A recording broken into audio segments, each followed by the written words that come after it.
Плексит ауруы. Яғни иық ауруы. Мына қолды көтере алмайды. Бұлай тік көтере алмайды.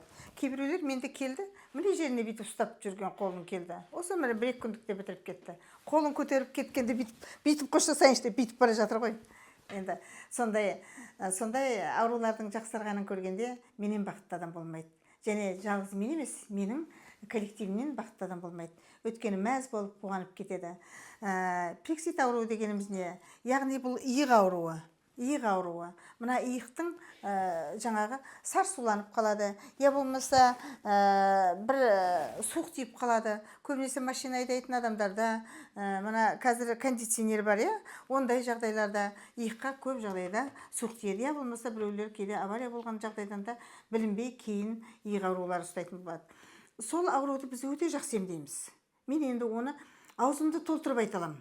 Өйткені иықты бүйтіп жабысып қалған қолды ашқан кезім болған. Осы 32 жылда талай иықты емдедім десем болады. Әсіресе бірақ иық ауруы кейінгі бір 15 жылда пайда болды.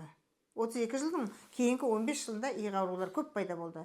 Ал кейінгі бір 5-6 жылда тіптен көбейіп кетті. Ол иық ауруының емін айтпайсың ба енді дейтіндер бар араңызда. Ол емін қалай айтам? Біреудің ішіне, иықтың ішіне синовит дейді, бурсит дейді, жаңағы сарсу толып қалады, суық тиіп қалады.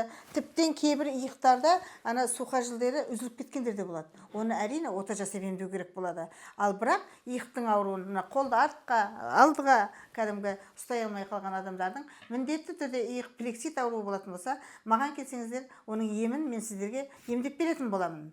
Ал бұл онлайн консультацияға ешқандай жатпайды. Өйткені оны бізге келген жағдайдың өзінде аурудың характеріне қарап, аурудың да характері болады, мінезі болады. Соған қарап отырып емдейміз.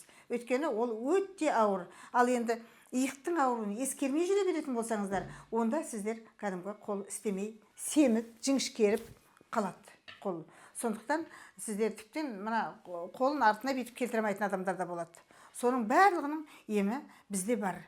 Сондықтан мен өзіме сенімді түрде иықтың плексит ауруы болса келіңіздер деп айтқым келеді. Емделу жолдарын өздеріңіз үшін келіңіздер, мен үшін емес. Өйткені ол өте күрделі ауру. Кем болмауыңыз керек, қор болмауыңыз керек. Емдеу жолдары 8 күндік лечениеде бәрі жақсы болып шығады.